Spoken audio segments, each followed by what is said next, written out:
UPSC தகுதித் தேர்வு தமிழ் இலக்கியம் 50 முக்கிய வினாவிடைகள்.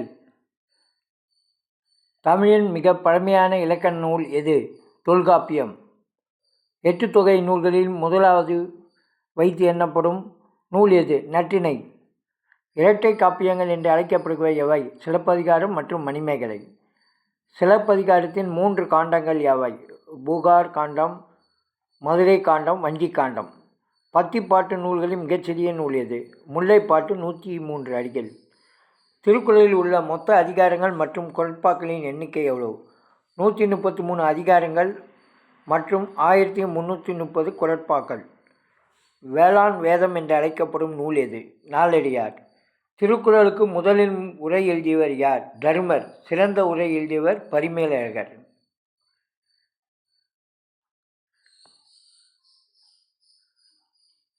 திருவிடம் நூலின் ஆசிரியர் யார்? இதில் உள்ள 3 மருந்துகள் எவை? நல்லாதனார், சுக்கு, மிளகு, திப்பிலி. தேவாரம் பாடிய மூவர் நாயன்மார்கள் யார்? திருஞான சம்பந்தர், திருநாவுக்கரசர், சுந்தரர். திராவிட வேதம் என்று அழைக்கப்படுவது எது? 4000 வீர பிரபந்தம் ஆழ்வார்கள் பாடியது. தமிழ் முனிவர் மற்றும் செந்தமிழ் செல்வர் என்று போற்றப்படுவர் யார்? இளங்கோவடிகள். சிலப்பதிகார ஆசிரியர். கலிங்கத்து பரணி யாருடைய வெற்றியை பாடுகிறது? முதலாம் குலோத்துங்கன் சோழன். அவருடைய படைத்தளபதி கருணாகர தொண்டைமான். பாட்டுக்கொரு புலவன் என்று பாராட்டப்படுவர் யார்? மகாகவி பாரதியார். தமிழ்நாடு என்ற பெயரை சூட்டக்கோரி உண்ணா நோன்பு இருந்து உயிர் நீத்தவர் யார்? சங்கரலிங்கனார். உலக தமிழாராய்ச்சி நிறுவனம் எங்கு அமைந்துள்ளது? சென்னை, தெரமணி. தமிழின் முதல் நாவல் எது? பிரதாப முதலியார் சரித்திரம். ஆசிரியர் மாயூரம் வேதநாயகம் பிள்ளை. புரட்சிக்கவி என்று அழைக்கப்படுவர் பாரதிதாசன். ஜியு போப் திருக்குறளை எந்த மொழியில் மொழிபெயர்த்தார்? ஆங்கிலம். 1886. தமிழ் செம்மொழி கிளாசிக்கல் லாங்குவேஜ் என்று இந்திய அரசு அறிவித்த ஆண்டு 2004. 10 பாட்டு நூல்களில் இயற்கை ஓவியம் என்று அழைக்கப்படும் நூல் எது? 10 பாட்டு ஒட்டுமொத்தமாக குறிஞ்சிப்பாட்டை இயற்கை புணர்ச்சி என்பர். நெடுந்தொகை என்று அழைக்கப்படும் 8 தொகை நூல் எது? அகநானூறு. புறப்பொருள் பற்றி செய்திகளை கூறும் 8 தொகை நூல்கள் எவை? புறநானூறு மற்றும் பதிற்று 10. சேரமன்களை பற்றிய பாடும் நூல் எது? பதிற்று 10. தமிழரின் வாழ்வியல் கருவூலமாக திகழும் நூல் எது? புறநானூறு.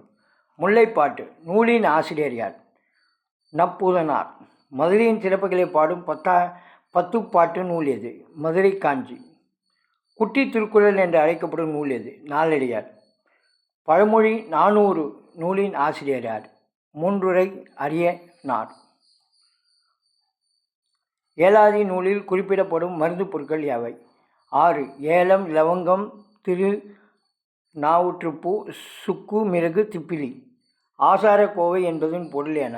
ஒழுக்கங்களின் தொகுப்பு. ஆசிரியர் பெருவாயின் முள்ளியார். திருக்குறளில் அரசியல் எந்த பாலில் இடம்பெற்றுள்ளது? பொருட்பால். மணிமேகலை காப்பியத்தின் முதன்மை சமயம் எது? பௌத்தம்.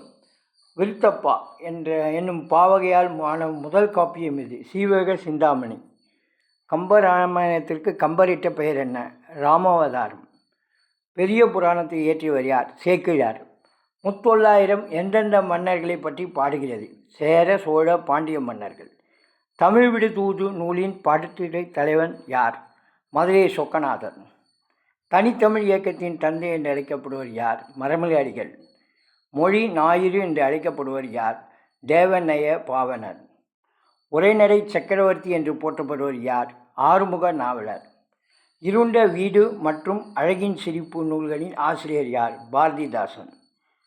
கவிமணி தேசிக விநாயகம் பிள்ளை எழுதிய புகழ்பெற்ற நூல் எது? ஆசிய ஜோதி. தமிழ் இலக்கணம் எத்தனை வகைப்படும்? அவையாவை? 5. எழுத்து, சொல், பொருள், யாப்பு, அணி.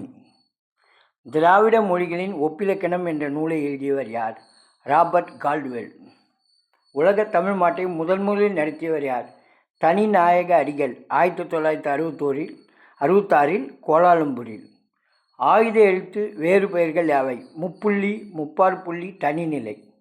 சிலப்பதிகாரம் புகாரில் தொடங்கி எங்கு முடிகிறது? சிலப்பதிகாரம் பூகாரில் தொடங்கி எங்கு முடிகிறது? வஞ்சியில் சேரநாடு. இந்திய அரசின் சாகித்ய அகாடமி விருது பெற்ற முதல் தமிழ் நூல் எது? தமிழின்பம். ஆசிரியர் ராம் பி. சேதுப்பிள்ளை. யாதும் ஊரே யாவரும் கேளீர் இப்பாடல் வரிகள் இடம்பெற்றுள்ள நூல் எது? புறநானூறு. பாடியவர் கணியன் பூங்கொன்றனார். நன்றி, வணக்கம்.